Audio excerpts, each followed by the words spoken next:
The first episode of আমাদের আড্ডা। আমরা এখানে কেউ সিনেমা নিয়ে প্রচন্ড লিটারেট কেউ নই। আমরা শুধু সিনেমা দেখতে এখানে ভালোবাসি, এবং আমাদের মনে হয় যে আমরা সিনেমা নিয়ে যখন যে আড্ডাগুলো মারি, মানে যখনই আমাদের কথা হয়, সেই আড্ডাগুলো যদি আমরা রেকর্ড করে জিনিসটাকে যদি ছেড়ে দিই ইন্টারনেটে, তাহলে কেমন হয়। তো সেই ভাবনা থেকে এই আড্ডার শুরু। এবং আজকে এই আড্ডাটার যেহেতু সব আড্ডারই একটা অ্যাঙ্কার হওয়া দরকার, একটা নোংরের দরকার হয়, তো আমি আজকে এই আড্ডাটার একটা নোংরের রোলটা প্লে করছি। আর আমার সঙ্গে আছে দিয়া। দিয়া মানে হচ্ছে প্রত্যুষা। অ্যান্ড আমার সঙ্গে আছে সৈকত দা, সৈকত।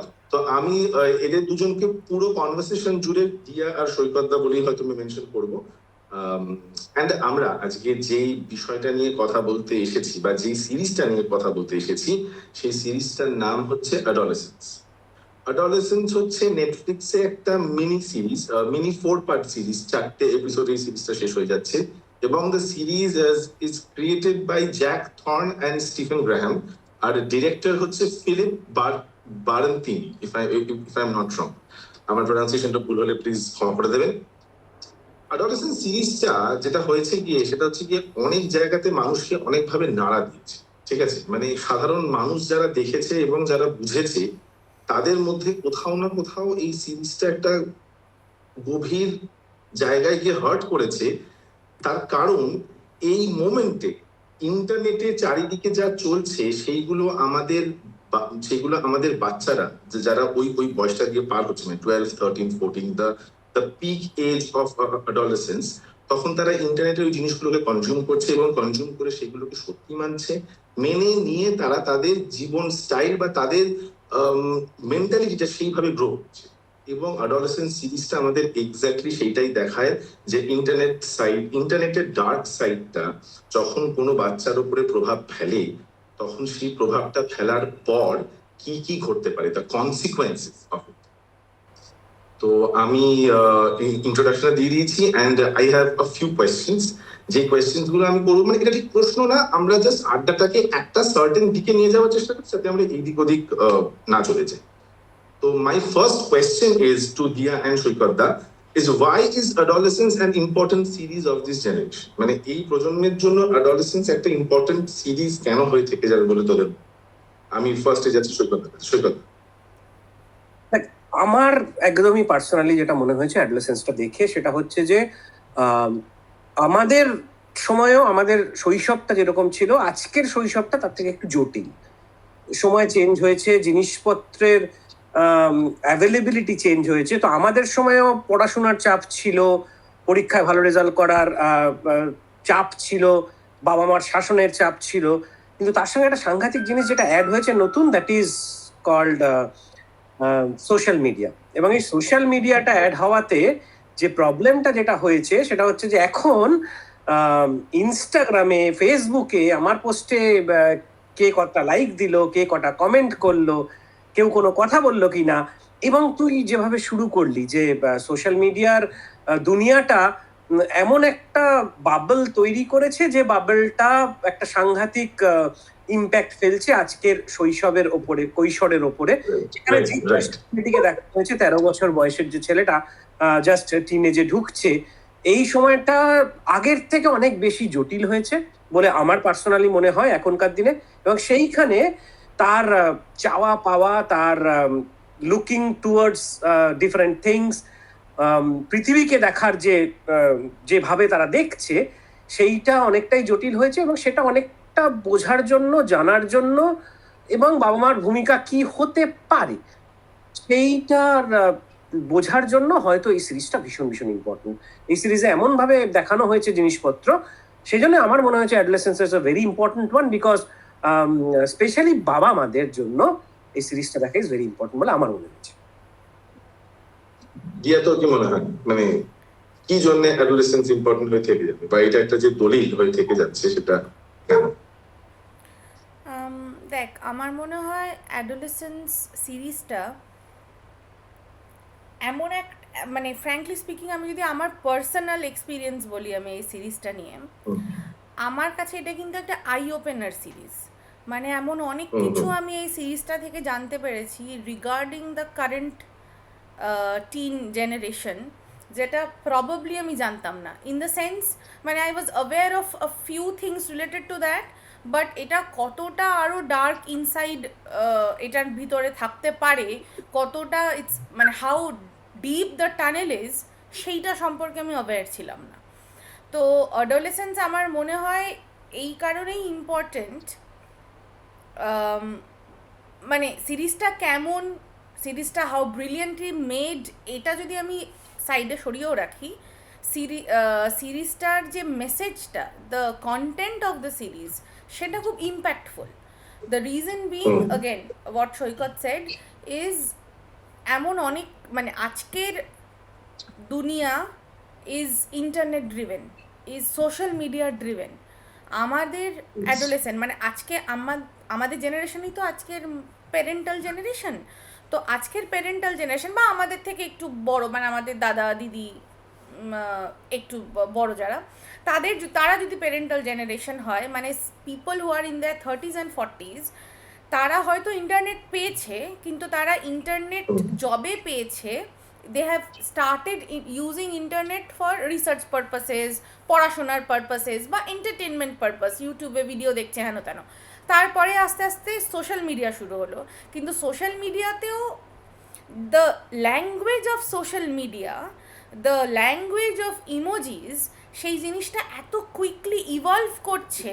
সো আমাদের কাছে সোশ্যাল মিডিয়ার ল্যাঙ্গুয়েজ একরকম, আমাদের মা বাবাদের কাছে সোশ্যাল মিডিয়ার ল্যাঙ্গুয়েজ একরকম, আজকের অ্যাডোলেসেন্ট টিনেজার্সদের কাছে সোশ্যাল মিডিয়ার ল্যাঙ্গুয়েজ ডিফারেন্ট।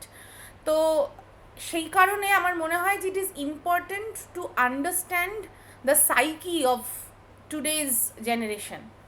সেই জন্য অ্যাডোলেসেন্ট আমার কাছে, এই সিরিজটা আমার কাছে খুব ইম্পর্টেন্ট। হ্যাঁ, না এখানে তুই একটা খুব ভালো কথা বলি যে মানে আমাদের সময় মানে আমাদের সময় একটা অ্যাডোলেসেন্স ছিল এবং সেই অ্যাডোলেসেন্সটা আজকে পাল্টে গেছে। বাট মানে প্রত্যেকটা জেনারেশনের তো একটা করে অ্যাডোলেসেন্স পিরিয়ড থাকে, তাই না? সেটা যেই হোক না কেন, সবাই ওই 10, 12, 11, 13 বছরের যে ফর্মেটিভ ইয়ার্সটা মানে প্রবলতি ক্রস করতে হয়। তা তোর কি মনে হয় যে how has adolescence change from generation to generation? মানে প্রত্যেকটা জেনারেশনের সঙ্গে যেইভাবে অ্যাডোলেসেন্সটা পাল্টে পাল্টে এসেছে এতদিন ধরে, তোর কি মনে হয় যে যেই জেনারেশনে আমরা বিলং করি, ধর ওই 90s, তারপর মানে আমি মনে করি যে we are the last generation who has saw this world without internet for a while. মানে কিছুটা সময় ইন্টারনেট ছাড়া পৃথিবীটা দেখে দেন আমরা ইন্টারনেট একদম ভাবে দেখতে শুরু করি। মানে ইন্টারনেট এসে গেছিল কিন্তু আমরা অ্যাক্সেসটা পেয়েছি অনেক পরে। আমি যেমন কলেজ ওঠার পরে কম্পিউটার সায়েন্স নিয়ে যবে পড়া শুরু করলাম, তবে থেকে আমি ইন্টারনেট অ্যাক্সেস করা শুরু করেছি। ইন্টারনেট ছিল, আমাদের অ্যাক্সেস ছিল না। Right point. কিন্তু তাহলে তোর কি মনে হয় যে প্রত্যেকটা জেনারেশনের অ্যাডোলেসেন্সের চেঞ্জটা যতটা র্যাপিডলি হয়েছে, যবে থেকে ইন্টারনেট ঢুকেছে তবে থেকে the change of the adolescence, মানে অ্যাডোলেসেন্স কথাটার অ্যাকচুয়াল মানেটা যেভাবে পাল্টেছে, তার চেঞ্জের যে র্যাপিডনেসটা, সেটা ইন্টারনেট আসার পরে অনেক বেশি পাল্টে গেছে? এটা কি মনে হয়? মানে দ্য স্পিড, মানে যত তাড়াতাড়ি আমাদের মা বাবাদের অ্যাডোলেসেন্সের সঙ্গে আমাদের অ্যাডোলেসেন্স কিছুটা মিল আছে, এবং আমাদের সঙ্গে আমাদের পরের জেনারেশনের যে অ্যাডোলেসেন্স তার অ্যাকচুয়ালি কোনো মিল নেই। তো এই যে চেঞ্জটা, এই যে ধূপ করে যে চেঞ্জটা হয়ে যাওয়া, সেই চেঞ্জটা কি তোর মনে হয় যে ইন্টারনেট আসার পরে এটা অনেক র্যাপিডলি চেঞ্জটা হয়েছে? ইন্টারনেট অ্যান্ড সোশ্যাল মিডিয়া, মানে as an extension of internet যদি আমরা সোশ্যাল মিডিয়াকে কনসিডার করি, সোশ্যাল মিডিয়া কিন্তু ইজ আ ডিফারেন্ট ওয়ার্ল্ড। মানে internet without social media is one thing, internet with social media is dangerous. তো আমাদের, তুই যেটা বললি যে আমাদের মা বাবাদের জেনারেশন, দাদা দিদিদের জেনারেশন, আমাদের জেনারেশন, এই সবকটা জেনারেশনের মধ্যে মানে আমি যদি 18 বছর বয়স, মানে সুকান্তর কবিতাতে আমরা জানি যে এটা একটা generation of a time of rebellion, adolescence. তো এই টাইমটা যদি হয়, এই রিবেল ফেজটা দিয়ে আমাদের মা বাবারাও গেছে, আমরাও গেছি, এবং আজকালকার টিনেজাররাও যাচ্ছে এবং ভবিষ্যতেও যাবে। So this part is common. What is uncommon is social media. এবার আমাদের মা বাবাদের জেনারেশনে কি করেছে তারা অ্যাডোলেসেন্ট পিরিয়ডে, মানে রিবেল করার জন্য তারা কি করে থাকতে পারে? বন্ধু বান্ধব বেশি প্রিয় হয়ে উঠেছে বাড়ির লোকদের থেকে, বন্ধু বান্ধবের ইনফ্লুয়েন্স অনেক বেশি, ওদের আমাদের জীবনের ওপরে ইম্প্যাক্ট অনেক বেশি, বন্ধু লুকিয়ে লুকিয়ে এমন কাজ করা যেটা মা বাবারা বারণ করছে, কিন্তু সেই কাজগুলোর হাতছানি অনেক বেশি বন্ধু বান্ধবের প্ররোচনায়। তো লুকিয়ে লুকিয়ে নেশা করা, লুকিয়ে সিনেমা দেখা, প্রেম করা, সিগারেট খাওয়া, মানে different ways, what ever it is, মানে এই জিনিসগুলো যেগুলো বাড়িতে বারণ করা হচ্ছে সেইগুলো লুকিয়ে লুকিয়ে করব, এবং to test adulthood before we are actually adult, সেটাই তো অ্যাডোলেসেন্স। এবার এই জিনিসটা কিন্তু আমাদের মা বাবারা, রাদার আই উড সে, তুই যেটা বললি মিল আছে বলে আমরা কিন্তু অনেক বেশি করে ধরাও পড়ে যেতাম, যে বিকজ ইট ওয়াজ প্রেডিক্টেবল আমরা কি করতে চলেছি বা আমাদের কি বারণ করছে এবং আমাদের কোন রিয়াকশনটা মিনস হোয়াট, সেইটা প্রবাবলি বাবা মাদের কাছে প্রেডিক্টেবল ছিল। Difficult but predictable. মুশকিল হচ্ছে with the advent of social media there is a new language that is present. এবার মা বাবারা পসিবলি জানে না যে সেই ল্যাঙ্গুয়েজটা কী। যেহেতু জানি না, যেটা আমরা অ্যাডোলেসেন্স সিরিজটাতেও দেখিয়েছে, যে বিভিন্ন ইমোজির বিভিন্ন মানে ইনফ্যাক্ট একটা খুব কমন, এটা একটু মানে আমি ডাইভার্ট করেই বলছি, যে একটা আমাদের ইমোজি আছে না, হাত জোড় করা ইমোজি, যে ইমোজিটা আমরা অ্যাকচুয়ালি হাত জোড় করার জন্যই দিই, মানে মানে থ্যাংক ইউ বলে হাত জোড় দিই আমরা, কিন্তু নমস্কার বলে দিই, বাট ইটস নট দ্যাট, মানে it was meant to be a high five. তো আমি বলছি যে এই the purpose of the emoji when it was created and the purpose how it is used, মানে the way it is used is different. তো এরকমভাবেই এরকম সব ইমোজি, কোন স্মাইলির মানে কোনটা, একটা স্মাইলির একটা চোখ দিয়ে জল পড়ছে, মুখটা একটু হাসি হাসি, একটা ইমোজি আছে মুখ চোখ দিয়ে জল পড়ছে, একটা চোখ দিয়ে জল পড়ছে কিন্তু মুখটা একটু স্যাড। সো এই দুটোর মধ্যে কি আমরা খুব ইন্টারচেঞ্জেবলি ইউজ করি, আমরা তো জানি না যে কোনটার মানে কি। কিন্তু অ্যাডোলেসেন্স সিরিজটা আমাদের এইটা আই ওপেন করেছে যে আজকের দিনের যে টিনেজারদের কাছে প্রত্যেকটা ইমোজির কিছু স্পেসিফিক মানে আছে। লাল হার্টের একটা মানে, গোলাপি হার্টের একটা মানে, বেগুনি হার্টের একটা মানে, হলুদ হার্টের একটা মানে, এগুলো আমরা জানি না। আমি অ্যাডোলেসেন্স দেখার আগে জানতাম না, এগুলো আমরা জানতাম না। সো এইটাই বলছি যে যেহেতু এই টোটাল ওয়ার্ল্ড, এই ল্যাঙ্গুয়েজটা is completely different than what the parents have undergone, সেই কারণে ইট ইজ আনপ্রেডিক্টেবল। মানে আজকে আমার ছেলে মেয়ে আমার চোখের সামনে কিছু একটা করছে, মানে আমরা যেটা করতাম আমরা লুকিয়ে করতাম, হয়তো লুকিয়ে লুকিয়ে ডায়েরি লিখছি বা লুকিয়ে লুকিয়ে ফোনে কথা বলছি, কিন্তু আজকে চোখের সামনে পাবলিক ইনস্টাগ্রাম প্রোফাইলে যদি কেউ কোনো ছবি দেয় বা তাতে কিছু কমেন্ট করে, সেটা এতটাই ক্রিপ্টিক যে আমার কাছে ওপেন থাকলেও আমি বুঝতে পারবো না। সৈকতদা, তোমার কি মনে হয়? আমার মনে হয় ও অলরেডি খুব সুন্দর সাম আপ করেছে। একটা ভীষণ সুন্দর কথা বলেছে, সেটা হচ্ছে যে আমরা যে কারণে ধরা পড়ে যেতাম অ্যাডোলেসেন্সের সময়, যে মিলটা ছিল বলেই প্রেডিক্ট করতে পারতাম আমরা কি করবে। এটা সত্যি একটা ভালো পয়েন্ট। আমার যেটা আরেকটা জিনিস মনে হয়েছে যে অ্যাডোলেসেন্সে আরেকটা বড় ডিফারেন্স, সেটা হচ্ছে অ্যাভেলেবিলিটি অফ ইনফরমেশন। আমরা যখন ছোট ছিলাম তখন আমাদের কাছে, বা অ্যাডোলেসেন্স পিরিয়ডের কথাই বলি, তখন আমাদের কাছে ইন্টারনেটটাও ছিল না, সোশ্যাল মিডিয়া তো দূরের কথা, ইন্টারনেট ছিল না। আমার কাছে মানে information is news paper, magazine এবং বড়দের কথা, কিছুটা বাবা মার কথা। তো এই বাবা মা যা বলছে সেটা ধ্রুব সত্য, সেটা পছন্দ হোক চাই না হোক, সেটা ধ্রুব সত্য, এইরকম একটা অর্ডার ছিল এবং সেটাই আমরা সেইভাবেই বড় হয়ে উঠেছি।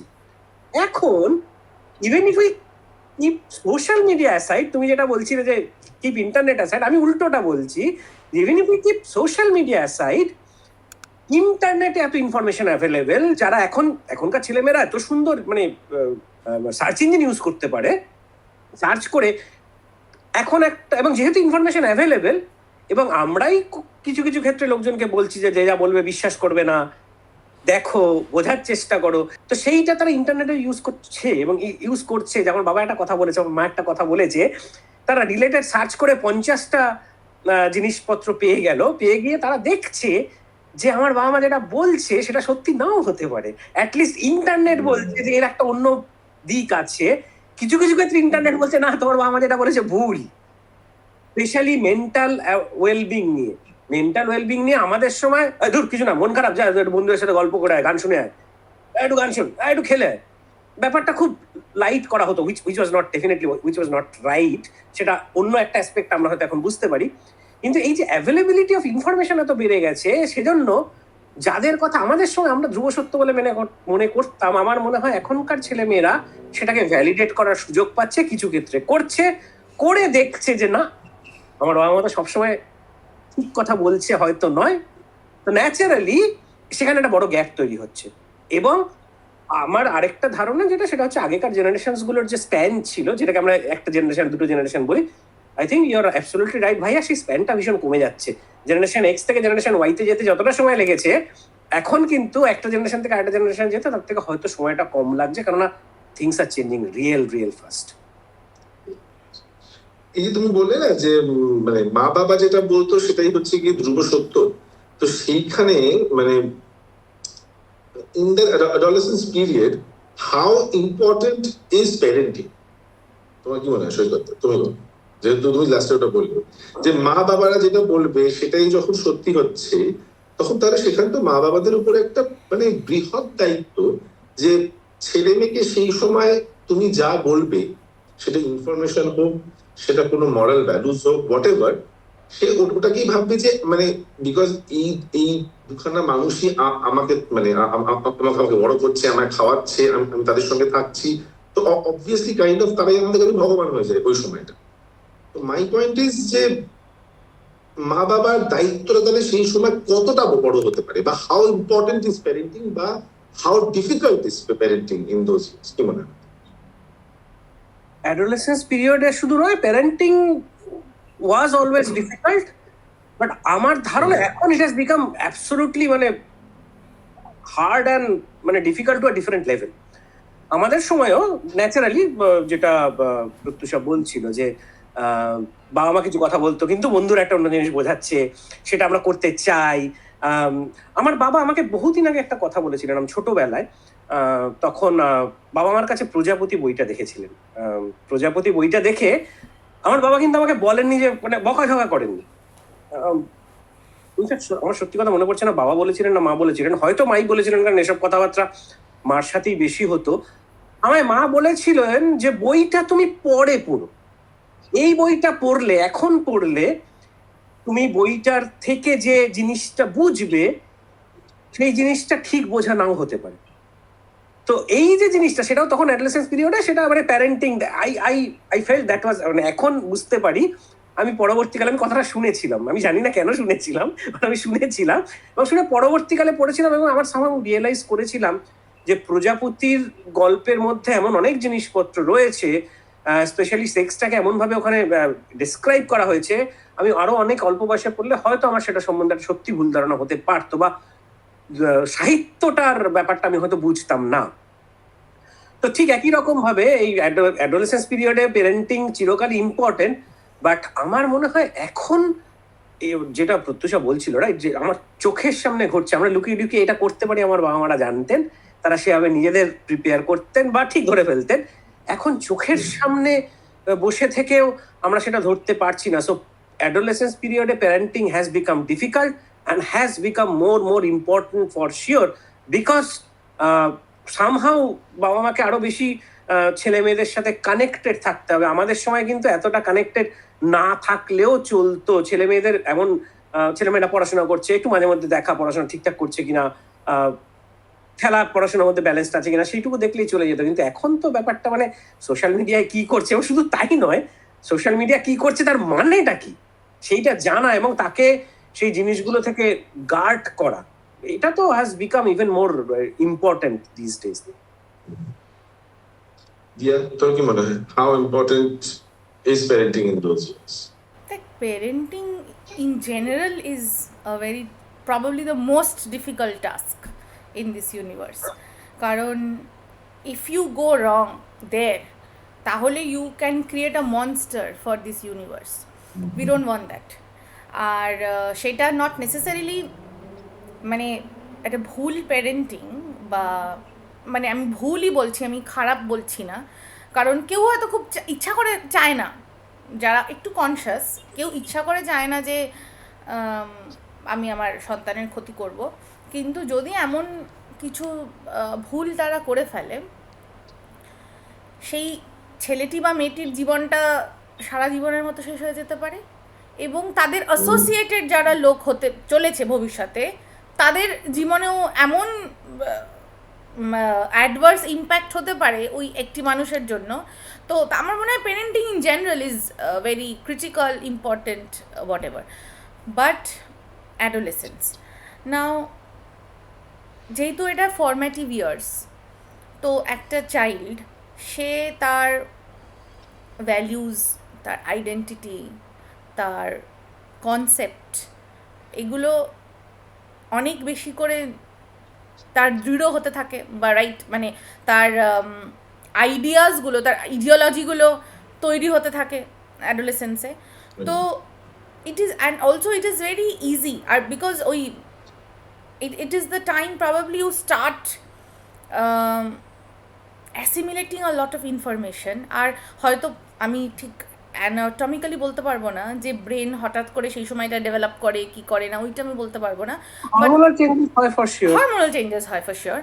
তো probably because of that we are able to assimilate a lot more information, যেটা হয়তো ছোটোবেলায় আমরা দেখতাম কিছু একটা ঘটছে, বাট আমরাও তো ওভারলুক করে চলে গেছি, কিন্তু এই সময়টা ধর 7, 8, 9, 10, 11, ওই সময়টা বন্ধুবান্ধব যেগুলো বলছে, বই পড়ছি, সিনেমা দেখছি, অন্য লোকের কনভারসেশন ওভারহিয়ার করছি, প্রত্যেকটা কিছুই কিন্তু যা যা শুনছি সব কিছু কিন্তু আমার মনে দাগ কাটছে। এবং সেখান থেকে আমার যে ইডিওলজিগুলো তৈরি হচ্ছে, ধ্যান ধারণা তৈরি হচ্ছে, সেটা যদি একবার ভুল তৈরি হতে থাকে, তাহলে ইট is very easy for that child to go ashtray, বিপথে চলে যাওয়ার চান্স খুব বেশি থাকে। তো সেই কারণে যেটা সৈকত বললো, যে আমার মনে হয় যে প্যারেন্টসদের এটা বরাবরই প্রবাবলি মানে they have always feared that age, মানে parents of all generation feared, in fact মানে they have always been Extra aware, protective they have of always been aware of the fact যে এই যে এই তো রে টিনেজ শুরু হয়ে যাবে, বা এই তো বড় হয়ে যাচ্ছে, তো এবার তো আমার সমস্যার দিনগুলো আসতে চলেছে, বা একটা আনরুলি অ্যাটমসফিয়ার তৈরি হবে বাড়িতে। ওকে, সো আমার যে নেক্সট কোয়েশ্চেনটা অ্যাকচুয়ালি মানে আমি যখন নিজেই বানাচ্ছিলাম নিজেই ভাবছিলাম যে এটা উত্তরটা অ্যাকচুয়ালি কি হবে। দ্য কোয়েশ্চেন ইজ, আচ্ছা ফার্স্ট অফ অল কোয়েশ্চেনটা হচ্ছে কি স্পয়লার, হ্যাঁ স্পয়লার অ্যাহেড এভরিওয়ান, যারা মনে করছো যে এরপর থেকে তোমরা দেখবে না তাহলে প্লিজ দেখো না, যারা সিরিজটা দেখেছো শুধুমাত্র তারাই কন্টিনিউ করো। আচ্ছা, আমরা কি গোটা সিরিজটা দেখার পর যদি আমাদেরকে একটু ব্ল্যাক অ্যান্ড হোয়াইট করতে হয় যে একে দোষ দেবো ওকে দোষ দেবো না, মানে একদম সাদা কালো যদি আমাদেরকে বাঁচতে হয়, তাহলে আমরা কি জেনিকে দোষ দেব, নাকি ওর মা বাবা এবং তার প্যারেন্টিং কে দোষ দেব, নাকি আমরা ইন্টারনেটের যে কালচারটা তৈরি হয়েছে সেই কালচারটাকে দোষ দেব? What do you think? মানে এটা কোনো প্রপার আনসার সত্যি খুব difficult, but I still want to know your opinion. আমি তাকে ভাব আইস ক্লোজ সাদা কালো পসিবল নয়। এইখানে আমার মনে হয়েছে দিস ক্যান নট বি সাদা কালো। এখানে এই সিরিজটাতেই মানে 2-3টে কোথায় 40টা লেয়ার আছে হয়তো। সো ফার্স্ট অফ অল সাদা কালো পসিবল নয়, বাট যদি জোর করে একটা পার্সেন্টেজও দিতে হয় তাহলে I will give the significant percentage to the social media and যেভাবে সোশ্যাল মিডিয়াকে মিস ইউজ করছে কিছু লোকজন, কেননা জেমি একটা পরিস্থিতির শিকার বলে আমার মনে হয়েছে। এবং এইখানেই হয়তো স্যাড পার্ট অফ ইট, যে পরিস্থিতিটা ওর বাবা মা জেনে বুঝে তৈরি করেনি, ওর পরিস্থিতিটা ওর বাবা মা কে দোষ দেওয়া যাচ্ছে না এই পরিস্থিতিটার জন্য। কেননা যেটা আমরা রিয়েলাইজ করেছি বলে আমার মনে হয়েছে সিরিজটা দেখতে গিয়ে, যে এখানে এগেন আমরা ধরেই নিচ্ছি যে এটা তারাই হয়তো ইন্টারেস্টেড হবে যারা এই সিরিজটা দেখেছে, বা এই অবধি শুনে যদি তারা দেখতে চান তাহলে দেখে নিয়ে এসে আবার পরেরটা দেখতে পারেন, কেননা স্পয়লার দিচ্ছি না, কিন্তু ছোটখাটো খুব একটা কতগুলো জিনিস আছে রাইট, যেখানে জেমির বাবা মা বলেছেন একটা জায়গায় কনভারসেশনে যে আমার ছেলেটা বাড়িতে বসে আছে নিজের ঘরের মধ্যে, আমি জানতাম ও সেফ আছে। একটু আগে প্রত্যুষা বলছিল, রাইট, আমাদের ছোটবেলায় ছেলেটা বাড়িতে আছে, লুকিয়ে লুকিয়ে কি করছে, ফোন টোন করছে, এর বেশি চিন্তা ভাবনা আমার থাকে না এখানে। কিন্তু সেখানে ঘরের মধ্যে বসে সোশ্যাল মিডিয়াতে কিছু জিনিসপত্র পড়ে তার জগৎটা পুরো একদম অন্যভাবে যে জেমি তৈরি করে নিয়েছে।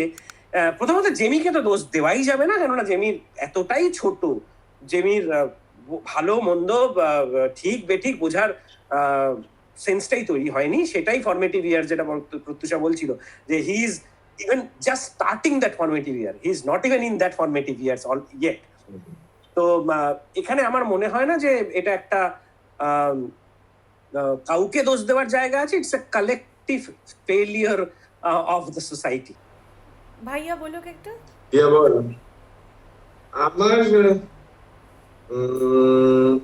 আমার আমারও তাই, আমার সৈকতের কথাই মনে হয় যে এটা ইন্টারনেট কালচারটার জন্যই হয়েছে।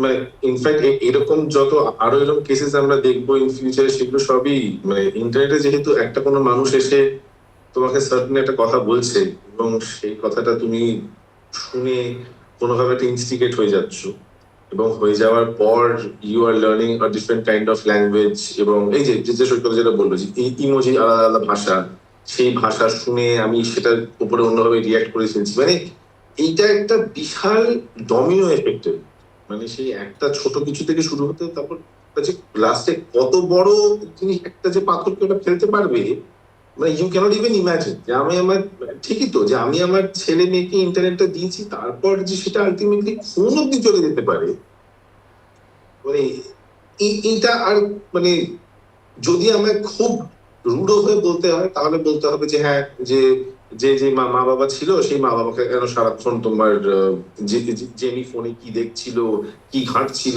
সেইগুলো কেন সারাক্ষণ দেখলো না। বাট এটা তো হতে পারে না, এটা তো সম্ভব নয় একটা একটা মা বাবার পক্ষে সারাক্ষণ তার ছেলে কি দেখছে, কি দেখে ফেললো না, ওইটা দেখে ফেললো বাবা, তার জন্য এটা হতে পারে না। সেই এটা একদিকে যেমন হতে পারে না ভাইয়া, একদিকে যেমন হতে পারে না, আরো একটা জিনিস আমাদের মাথায় রাখতে হবে, সেটা হচ্ছে কালচার, সোশ্যাল কালচার।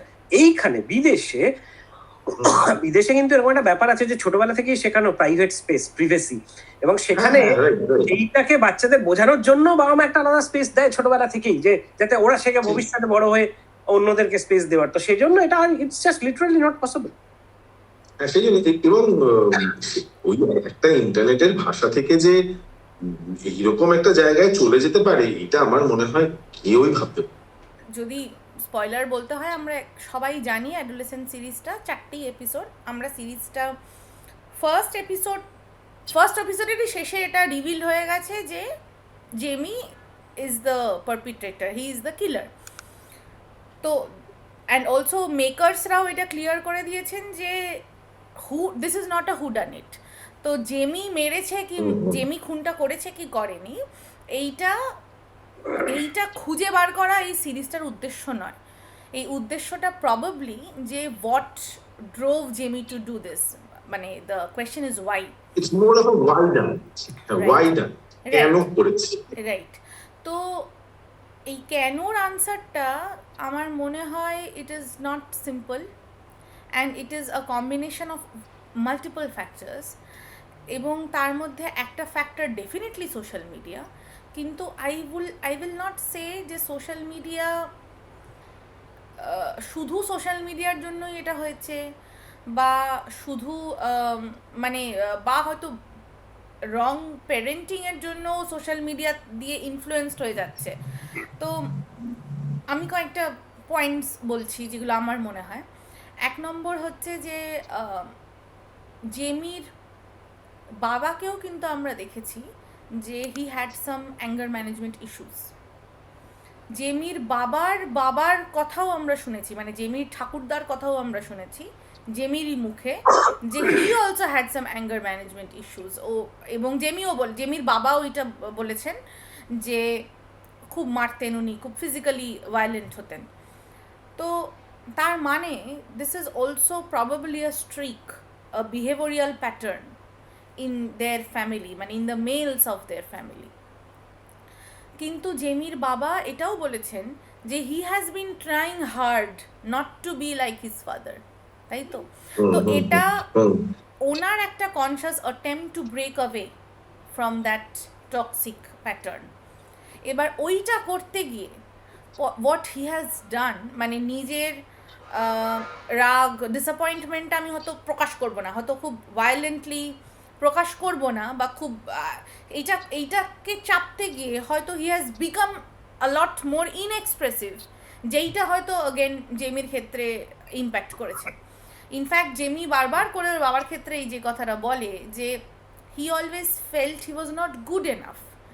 ওর বাবার ভ্যালিডেশন চেয়েছে বরাবর, তাই তো। তো এই যে বাবার ভ্যালিডেশনটা পাচ্ছে না বা পায়নি, বা ওর মনে হচ্ছে যে ও যখন স্পোর্টসে হি ইজ নট মানে ডুইং গ্রেট, তখন ওর মনে হয়েছে যে his father is being ashamed of him. এবার এই যে কমিউনিকেশন গ্যাপ, যে ওর বাবা ওর সম্পর্কে অ্যাশেমড নয়, ওর বাবা rather he is unable to protect him, যখন অন্যান্য প্যারেন্টসরা ওর দিকে হাসাহাসি করছে, বা মানে জেমির ফেলিয়ারকে নিয়ে যে অন্যান্য লোকজন পয়েন্ট আউট করছে, হাসাহাসি করছে, সেইটা জেমির জন্য একটা অপদস্থ হবার সময়। সেই সময়টায় জেমিকে কিভাবে প্রোটেক্ট করতে হবে ওর বাবা জানে না। জেমির বাবা কিন্তু আবার বলেছে যে এক্স্যাক্টলি এই এক্সাম্পলটাতেই যে ও তখন জেমির দিকে তাকায়নি, বিকজ ও তাকালে জেমি ভাববে যে আমার বাবা, মানে ওর বাবাও কিন্তু একটা ভীষণ ডিলেমাতে ছিল। হ্যাঁ, কিন্তু প্রবাবলি না, হ্যাঁ, বাট তারপরে হয়তো they never talked about it. আমার মনে হয় what is important is communication. মানে ওর বাবা যদি পরে জেমির সাথে পরে এটা নিয়ে আলোচনা করতো, বা এই যে আমরা পরে জানতে পারি জেমি ছবি আঁকতে ভালোবাসে, এই যে একটা lack of understanding of the talent, বা মানে ছবি আঁকছো ঠিক আছে, but if you are a boy then you have to be good in sports, বা অ্যাটলিস্ট এটা একটা ন্যাচারাল ন্যাক বাবা মা মনে করে যে বাচ্চাদের থাকবে, ছেলেদের থাকবে, রাইট? তো অগেন এগুলো কিন্তু social convention. I am not saying এটা গুড আর bad, I am not saying যে জেমির মা বাবা ভুল করেছে জেমিকে খেলা দিতে গিয়ে, স্পোর্টসে দিচ্ছে, মানে এই খেলায় দিচ্ছে, বেসবলে দিচ্ছে, বাস্কেটবলে, সরি বেসবল বোধহয় নয়, ফুটবল দিয়েছে, তারপরে বাস্কেটবলে দিয়েছে প্রবাবলি। তো এই যে ডিফারেন্ট গেমস ট্রাই করা হচ্ছে জেমিকে, যে কী খেলা, আমাদের মা বাবারাও ছোটোবেলায় গান শিখিয়েছে, নাচ শিখিয়েছে, আঁকা শিখিয়েছে, এটা শিখিয়েছে, ওটা শিখিয়েছে, কারুর কোনোটা ভালো লাগেনি, কারুর ভালো লেগেছে। So I am not saying যে এটা ওর মা বাবার দিক থেকে খুব, মানে they did something extraordinarily unexpectedly bad. What they did is normal, কিন্তু সেইটা what probably Jamie's parents missed was to understand the impact on Jamie. যে আমি খেলতে নিয়ে যাচ্ছি, জেমি খেলতে পারছে না বা খেলতে চাইছে না, তাতে কি জেমি আনহ্যাপি? এই যে মানে কয়েকটা ছোট ছোট পয়েন্টস এই সিরিজে উঠে এসেছে, যে ওকে জিজ্ঞেস করা হয়েছে যে সিজন এপিসোড 3-তে জেমিকে জিজ্ঞেস করেছে যে তোমার বাবা কি দুঃখ পায়, বা তোমার বাবা কি রেগে যায়, তোমার বাবা, মানে এই যে ডিফারেন্ট ইমোশনস, তোমার বাবার কি কোনো মেয়ে বন্ধু আছে আদার দ্যান ইয়োর মম? তো জেমির আনসারটা ছিল এটা যে নো, আমার বাবা আমার মাকে ভালোবাসে, আমার বাবা আমার মার প্রতি কমিটেড, ফেথফুল। এই যে একটা নর্মাল বয় গার্ল ফ্রেন্ডশিপ, যেইটা মানে other than romantic relations is something normal, সেটা জেমি জানে না। কারণ জেমি এই কোয়েশ্চেনটাতে জেমির মনে হয়েছে যে মানে মানে why are you asking this question, মানে জেমির মনে হচ্ছে যে ওর বাবাকে স্ক্রুটিনাইজ করা হচ্ছে, ওর বাবার ক্যারেক্টার অ্যাসাসিনেশন হচ্ছে, যখন কোয়েশ্চেন করছে যে তোমার ও কিরম রাগিও, বলছে he is angry in a normal way. So এই যে এই জেমির মধ্যে যে এই ধারণাগুলো তৈরি হয়েছে, এই ধারণাগুলো কিন্তু ডিফারেন্ট সিচুয়েশনস থেকে ও একটা অ্যাসিমিলেট করেছে, ও ইনফার করেছে, রাইট? তো এখানে অগেন এই ধারণাগুলো তৈরি করার পিছনে কি জেমির অবদান ছিল? না, সিচুয়েশনসের অবদান ছিল। এইখানে আমি ফিরে আসছিলাম, যেটা চাইছিলাম বলতে, যে তুমি যা যা বলছো এখন অব্দি 100% true, I agree, but only একটা জায়গাতে আমার মনে হয়েছে যে এই সমস্ত কিছু থাকতো, সোশ্যাল মিডিয়াটা থাকতো না, তাহলে এই ইম্প্যাক্ট এরকম হতো না। আমার মার বাবার আর কোনো বান্ধবী নেই, কমিটেড টু সামথিং। এই জিনিসটা এই বয়সের একটা ছেলে এরকম একটা বলছে, তার তো অনেকটাই তার নলেজটা এসছে সোশ্যাল মিডিয়া থেকে। আরেকটা জিনিস আমার মনে হয়, এই তো ওর ফ্যামিলির সিচুয়েশনটা তো আমরা আলোচনা করলাম, আরেকটা জিনিস আমার মনে হয় সেটা হচ্ছে যে জেমি কিন্তু he was not a popular kid in school, he was also being bullied স্কুলে। মানে এই ইনসেল কালচার বা হেন তেন এই দিকটা ছাড়াও জেমি আর জেমির বন্ধু বান্ধব আমরা শুনেছি যে ওকে ধাক্কা মেরে ফেলে দেওয়া হতো, they were being spat on. তো এগুলো মানে for what ever reason Jamie felt alone. তো মানে অ্যান্ড মিস আন্ডারস্টুড, মানে জেমি মনে করছে যে ওর মা বাবার চোখেও ডিসঅ্যাপয়েন্টমেন্ট দেখছে রিগার্ডিং হিম, বা ও মা বাবা যেরকম ওর থেকে যা এক্সপেক্ট করছে ও সেটা ডেলিভার করতে পারছে না, সোসাইটি ওর থেকে যা এক্সপেক্ট করছে ও ডেলিভার করতে পারছে না, বন্ধু বান্ধবরা যেটা এক্সপেক্ট করছে সেটাও ডেলিভার করতে পারছে না। তো Jamie was continuously feeling bad about himself, and there was nobody in his life, which is so unfortunate, who could tell Jamie that it's fine, মানে there is no one right or one wrong way, মানে you can have a different personality, মানে and that is fine, মানে এই যে acceptance of the society বা এই জিনিসটা যে কেন এত ইম্পর্টেন্ট হবে, এই ধারণাটা, এটা তো ডেফিনেটলি জেমির মা বাবা ওকে বোঝাতে পারে না। ঠিক এইখানে এই পয়েন্টেই তুমি যে যে কথাগুলো বললে যে জেমি ইজ নট লাভেবল, জেমিকে বুলি করা হয়, মানে জেমি মনে করে এগুলো, একটা জিনিস কিন্তু আমাদের মাথায় রাখতে হবে যে জেমি কিন্তু ইনসেল কালচার কি সেটা জানে, এটা আমাদের দেখানো হয়েছে যে ওরা জানে ব্লু পিল কি, রেড পিল কি, ব্ল্যাক পিল কি। তার মানে এবার ফার্স্ট অফ অল ওর বাবা মার পক্ষে সেটা জানা পসিবল ছিল না, সেটাও আমরা দেখেছি, কারণ ওই ল্যাঙ্গুয়েজটাই যে এক্সিস্ট করে সেটা আমরাই জানি না, ওর বাবা মা তো আমাদের থেকে বড়, আরো কম জানে বলে আমরা ধরে নিচ্ছি, কারণ আমরা নিজেরাই সোশ্যাল মিডিয়া হ্যান্ডেল গুলো ইউজ করি রেগুলার বেসে, তারপরেও আমরা জানি না। তো জেমির এই যে ধারণাগুলো তৈরি হচ্ছে, ওর বাবা মা যে বুঝাতে পারতো, উল্টো দিকটা সত্যি ফার্স্ট অফ অল ওর বাবা মা জানে না। আর দ্বিতীয় কথা, এখানে কিন্তু আমার মনে হয়েছে যে পুরো ব্যাপারটা এগ্রিভেট করেছে এই কারণেই যে এর প্রত্যেকটা জিনিস অ্যাকচুয়ালি জেমির মাথায় ওই ঢুকিয়ে দেওয়া হয়েছে থ্রু সোশ্যাল মিডিয়া মেসেজেস, এবং ওর বন্ধু বান্ধবদের সোশ্যাল মিডিয়ার তে অ্যাকশন রিয়াকশন অনুযায়ী যে তুমি কিন্তু ওই 20% মধ্যে পড়ো না। তো আমরা মানে আমি ভাইয়াকে বলবো একটু ডিটেলে বলতে যে এই 80% 20% যেগুলো নিয়ে বলছে এগুলো লোকের কাছে ভেগ মনে হতে পারে, বাট এই আমার কিন্তু এটা মনে হয়েছে যে যেন বারবার মানে যদি একটা দোষী ফাইনালি আমাদের বাঁচতে হয়, আমি একদম মানে ইউসেজ অফ সোশ্যাল মিডিয়া তো দোষী নয়, ওই বিজ্ঞান অভিশাপ আশীর্বাদের মতো সোশ্যাল মিডিয়াকে তো দোষী বলা যাবে না, but usage of social media.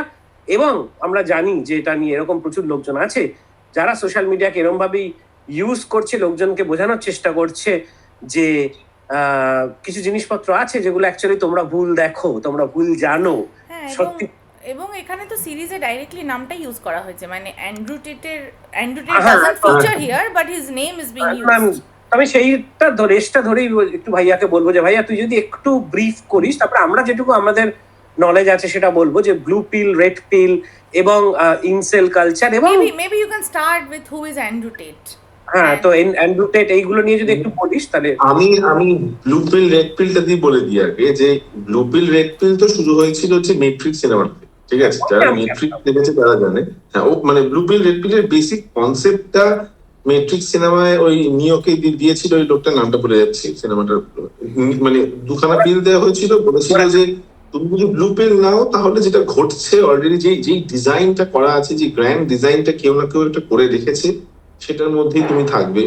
তুমি যদি রেড পিল নাও তাহলে এই যেই ডিজাইনটা করা আছে তার বাইরে যে ওয়ার্ল্ডটা আছে সেখান থেকে তুমি বেরিয়ে আসো, এই মানে সো কল্ড ডিজাইন ওয়ার্ল্ডটা থেকে তুমি বেরিয়ে আসো, তুমি একটা অন্য দুনিয়ায় দেখো what is the actual reality.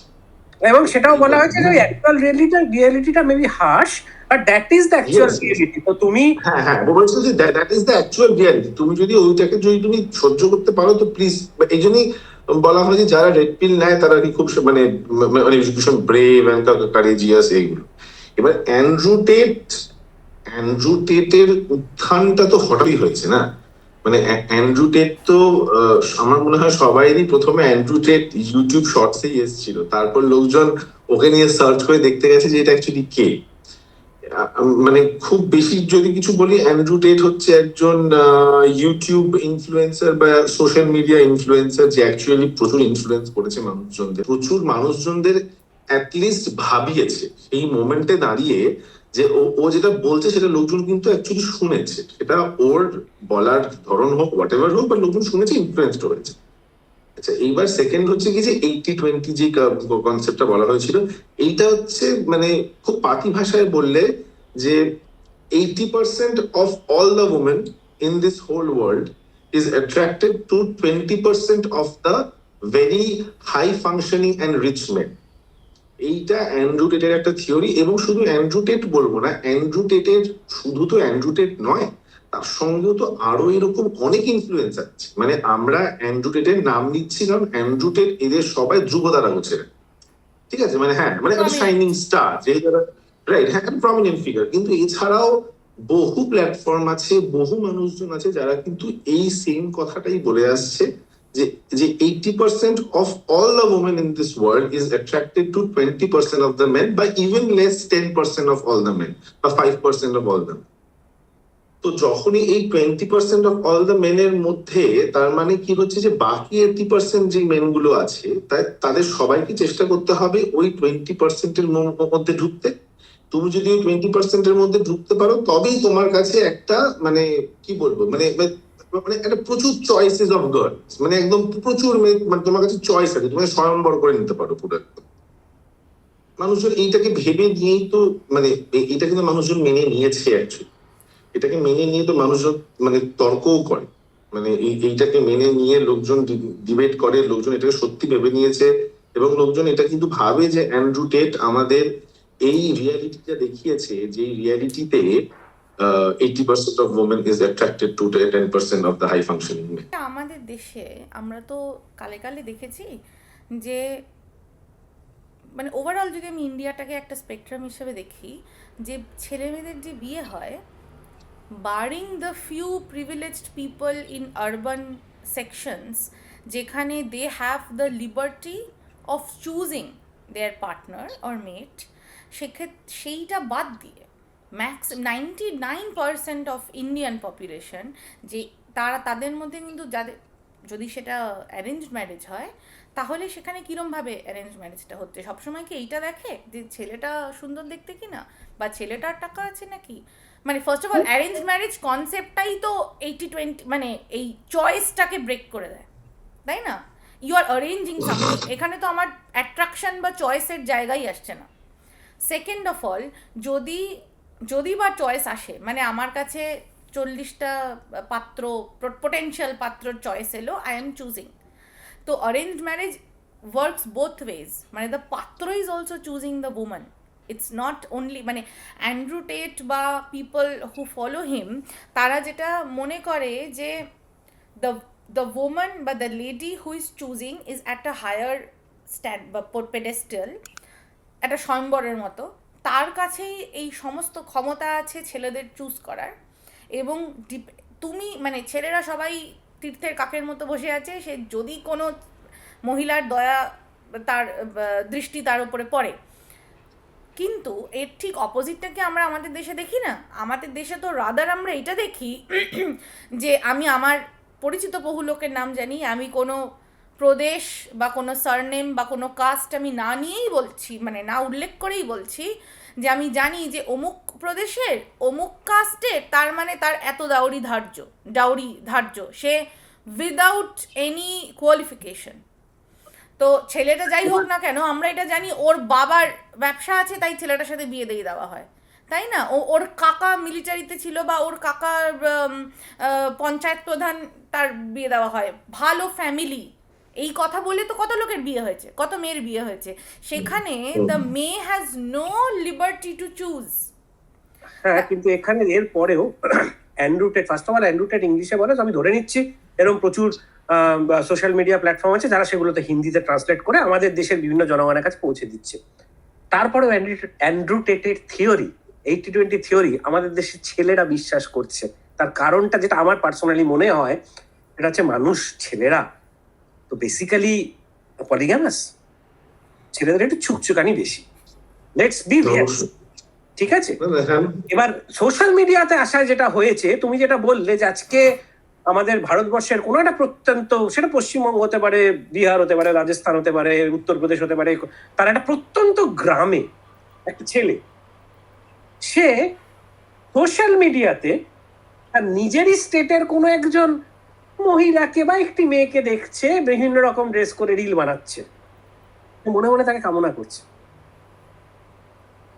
সে ভাবছে আমি একটা বিয়ে করেছি, ঠিক আছে, আমার বউ তো এর কাছে কিছুই না রে ভাই, ইস একে আমি পেলাম না। আরে অ্যান্ড্রু টেট তো ঠিকই বলেছে, 20-80 তো ঠিক, এ তো নিজের ইচ্ছা মতো পাচ্ছে, আমি তাহলে সেই 20%-এর বাইরে। লোকটা ঠিক বলছে। মানুষের নেচার, মানে ছেলেদের স্পেসিফিক্যালি যে নেচার, একটা পলিগামাস নেচার, একটু ছুকছুকানি বেশি, এই সব কিছু, মানে সেটা মেয়েদেরও থাকতেই পারে, কিন্তু প্রকাশ আমাদের সোসাইটিতে, আমাদের দেশে প্রকাশটা বেশি। এবং আমরা জানি যে মানে এই পলিগামাস ব্যাপারে এটা সাইন্টিফিক্যালি অলসো প্রুভড যে ছেলেরা পলিগামাস। তো এই সব মিলিয়ে, সেই সব মিলিয়ে যেখানে ছেলেটা নিজে actually in a position of power, তার নিজের জাতিতে, নিজের জায়গায়, তারপরেও অন্য কাউকে দেখে কিন্তু সে নিজেকে ওই 20%-এর বাইরে ধরে নিতে বাধ্য হচ্ছে, ভাবছে সেইভাবে। সেই জন্যই আমার মনে হয়েছে যে অ্যান্ড্রু টেটের স্টোরিগুলো আমরা কি আমাদের দেশে দেখিনি, আমরা কি এই ঘটনা কি আমাদের জন্য বিরল যে আজকে একজন পুরুষ সে বিয়ে করেছে, ইরেসপেক্টিভ অফ রিলিজিয়ন, সে একজনকে বিয়ে করেছে বা একজনের সাথে প্রেম করেছে, অন্য আরেকজনের প্রতি তার অ্যাট্রাকশন জন্মেছে, সে তাকে কোনো রকমভাবে ছিনিয়ে পাওয়ার চেষ্টা করেছে। মানে we have always seen যে একটা মানে মাল্টিপল বিয়ে আমাদের দেশে হয়, যদিও আইনত অপরাধ কিন্তু হয়, র্যাম্পেন্টলি হয় আমাদের দেশে, বউ থাকতে মাল্টিপল অ্যাফেয়ার্স হয়, তো সেখানে তো ছেলেরা ইন্ডালজ করছে, মানে ছেলেরা তো পাচ্ছে, মানে আমি বলছি চাইছে এবং পাচ্ছে। মানে অ্যান্ড্রু টেট কি বলছে, চাইছে কিন্তু পাচ্ছে না। না, শুধু সেটা নয়, এবং সেইখানে আমার মনে হয় ভাইয়া হয়তো একটু বেটার বলতে পারবে। আমি একটু যে পড়াশোনা করছিলাম ব্ল্যাক পিলটা নিয়ে, এইখানে কিন্তু ব্যাপার হচ্ছে যে আমার মনে হয়েছে যে এইখানে, এবং মানে অদ্ভুত চিন্তা ভাবনা যে মানুষের মধ্যে, তুমি এগুলো ছিল, চিরকাল ছিল, হয়েছে।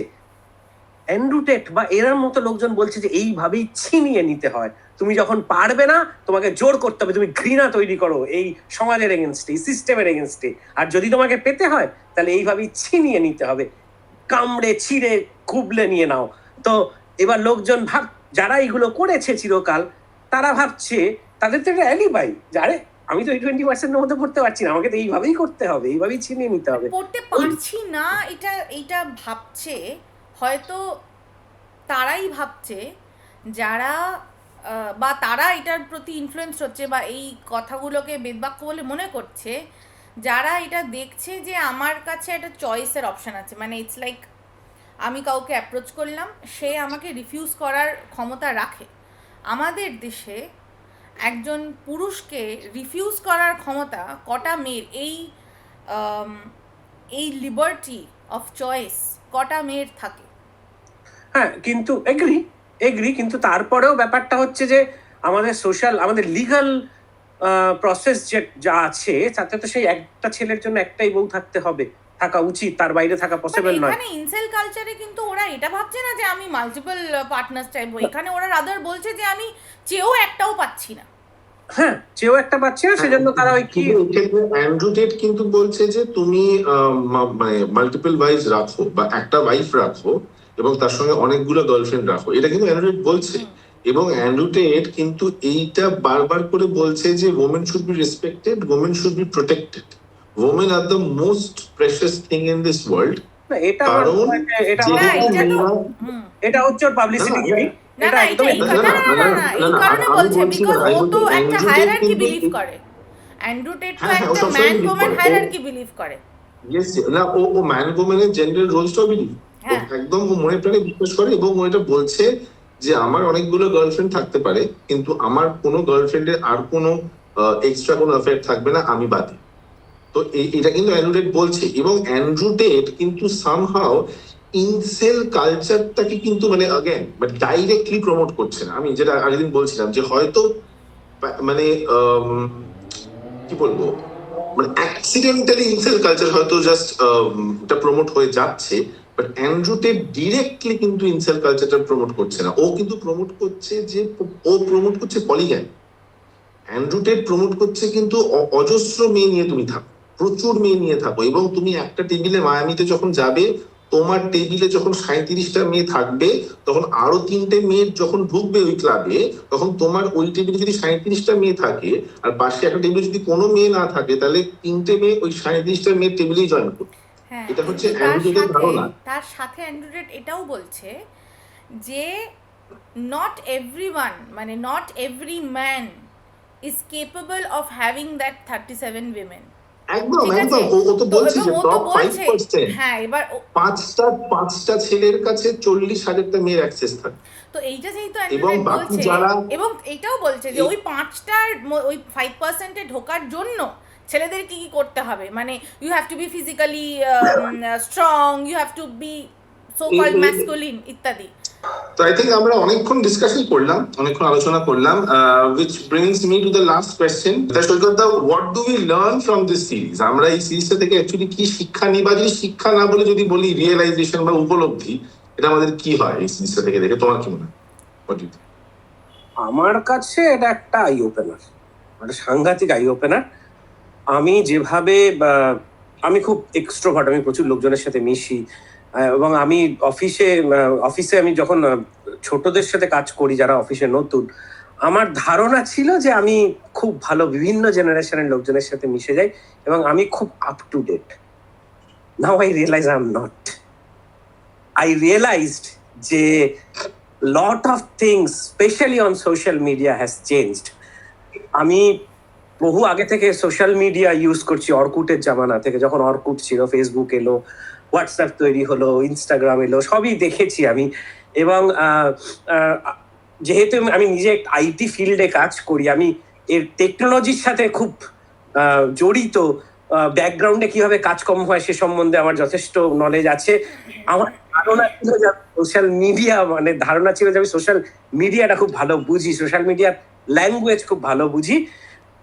অ্যাডোলেসেন্স আমাকে বলেছে যে আমি মানে অনেক অনেক অনেক পিছিয়ে আছি। স্পেশালি আমার বাড়িতে আমার ভাইয়ের একটি ছোট্ট মেয়ে আছে, তার সাথে মজায় মজায় অনেক কথাবার্তা হয়, এবং সেই কথাবার্তাগুলো থেকে আমার ধারণা ছিল যে I am very well connected with her. Now I realized I may not be, in fact I am not, because এইটা দেখার পরে ওর সাথে কথাবার্তা বলতে গিয়ে বুঝতে পারছি যে she is actually aware of many things, যেগুলো নিয়ে এই অ্যাডোলেসেন্সে কিছুটা দেখানো হয়েছে, কিছুটা দেখানো হয়নি। ডেফিনেটলি আমরা ইন্ডিয়াতে, মানে আমার ভাইয়ের মেয়ে ও ইন্ডিয়াতে একটা মফস্বলের বারাসাতের মতো একটা জায়গা থেকে বড় হয়ে উঠছে, তো একটা বিদেশের একটা জিনিসপত্র যেটা দেখানো হচ্ছে তার সঙ্গে কিছু গ্যাপ হয়তো থাকবে, কিন্তু তারপরেও একটা বেশ একটা জায়গা আছে যেটা সে জানে, অ্যাওয়্যার। তো অ্যাডোলেসেন্স আমাকে বলেছে যে আমি যদি রিলেভেন্ট থাকতে চাই, মানে নট অনলি রিলেভেন্ট, মানে not because I want to make myself relevant to the world, মানে you make yourself aware of what is happening. ছোটদের সাথে মিশতে গেলে, তাদের মতো করে মিশতে গেলে, তাদেরকে বুঝতে গেলে আমাকে অনেক বেশি সোশ্যাল মিডিয়াতে যে জিনিসপত্রগুলো চলছে সেগুলো আমাকে জানতে হবে, আমাকে বোঝার চেষ্টা করতে হবে, এবং আমাকে একটা ভীষণ ওপেন মাইন্ড নিয়ে থাকতে হবে, যেখানে আই হ্যাভ টু অ্যাকসেপ্ট যে things are changing really really fast. তা সেটা আমার পছন্দ হতে পারে, নাও হতে পারে, but that's change, and I have to accept that change, be it good or bad. যদি ব্যাড হয় তাহলে আমি চেষ্টা করব যে পরের জেনারেশনকে উইথ লজিক দিয়ে বোঝানোর যে এটা ব্যাড, কিন্তু সেটা ব্যাড সেটা বোঝার জন্য আমাকে আগে বুঝতে হবে যে what they are talking about. So আমরা মনে হয় রিয়েলিটি থেকে অনেক বেশি দূরে চলে যাচ্ছিলাম, স্পেশালি এই জেনারেশনের যদি কথা ভাবি, যারা 10-10+18- এইরকম একটা সমাজের কথা যদি ভাবি, তাহলে তাদের থেকে আমরা ভীষণ অনেক পিছিয়ে গেছি। সেইটা আমাকে অ্যাডোলেসেন্স শিখিয়েছে যে বস বাকলাপ, যদি আমাদের গ্রুপটা যদি হয়, আমার ধারণা আমার মতো করে আমার বন্ধু বান্ধবরাও ভাববে, যারা কয়েকজন অলরেডি প্যারেন্ট, কয়েকজন প্রত্যুষা যেটা শুরুর দিকে বলেছে, কয়েকজন আমার থেকে 5 বছর 8 বছরের বড় দাদা ঠাদার, তাদেরও মনে হয় এই রিয়েলাইজেশনটা হলেও হতে পারে। দিয়ে তোর কি মনে হয়? রিয়েলাইজেশন এরকমই। আমি খুব মানে একদম সহজ বাংলায় বললে আমি ছিটকে গেছিলাম অ্যাডোলেসেন্স থেকে। আমি রিয়েলাইজ করেছিলাম যে how far I am from the current generation and from their lingo. আর লেসন যদি কিছু হয় বা আমি মানে আমার মনে হয় we need to express, we need to communicate more, মানে সেটা বিটুইন আমি রিয়েল লাইফে আমার খুব কাছের কিছু ভেরি ক্লোজ রিলেশনশিপস আমি এভাবেই নষ্ট হতে দেখছি এবং দেখেছি। তার reason probably because there is a huge gap in communication and in understanding, sorry. আমার মনে হয় যে পেরেন্টসদের ক্ষেত্রে একটু ডিসমিসিভ কম হওয়া উচিত, যে এটা বাজে বা এটা ভুল বা লাইক আমরা যখন কিছু বা এ তো ছোট, ওর ইমোশনটার বা ওর ফিলিংসটার খুব একটা গুরুত্ব নেই, এই ডিসমিসালটা প্রবাবলি অনেক বেশি ইম্প্যাক্ট করে যতটা যেটা আমরা ভাবি তার থেকে অনেক বেশি। যেটা খুব ইম্পর্টেন্ট সেটা হচ্ছে যে to not to be to hear, to lend our ears but not be judgmental, মানে not to box anyone in any given parameter বা এনি ডেফিনিশন। মানে আজকে একটা ছেলে বা একটা to bring up a boy, মানে what it means to be a boy, what it means to be a girl, gender roles, stereotypes, এই যে একটা এই ডেফিনিশন অফ ম্যাসকিউলিনিটি, এই জিনিসগুলো হয়তো বাড়ি থেকে শিখছে না কেউ, হয়তো বাড়ি থেকে শিখছে না। আজকে হয়তো মা বাবা দুজনেই বাইরে চাকরি করতে যাচ্ছে, কিন্তু হয়তো ইন্টারনেট থেকে শিখছে, স্কুলে বন্ধু বান্ধবদের থেকে শিখছে, কিন্তু সেইটা সম্পর্কে মা বাবা অ্যাওয়্যার নয়। তো মা বাবা এই কারণেই অ্যাওয়্যার নয় কারণ তার ছেলেমেয়েরা মা বাবার সাথে এই শেয়ার করার সেফ স্পেসটা পায়নি, সেটা হয়তো আনইনটেনশনালি পায়নি, হয়তো মা বাবা একটা হায়ারার্কি অফ ডমিনেন্সের জন্য পায়নি, হয়তো ভাবছে যে মা বাবা তাই বড় তাই বলা যাবে না, বা হয়তো দে ওয়ন্ট আন্ডারস্ট্যান্ড। তো এই যে একটা ফিলিং যে তুমি আমার সাথে শেয়ার করো, মানে একটা ফিলিং অফ ফ্রেন্ডশিপ, একটা ক্যামেরাডরি, যেটা আমার স্কুলের বন্ধুর সাথেও হওয়া যায়, আমার মা বাবার সাথেও হওয়া যায়, প্লাস মা বাবা। এবার তাহলে what is the difference between বন্ধু আর মা বাবা? এইটাই difference, the guidance is different.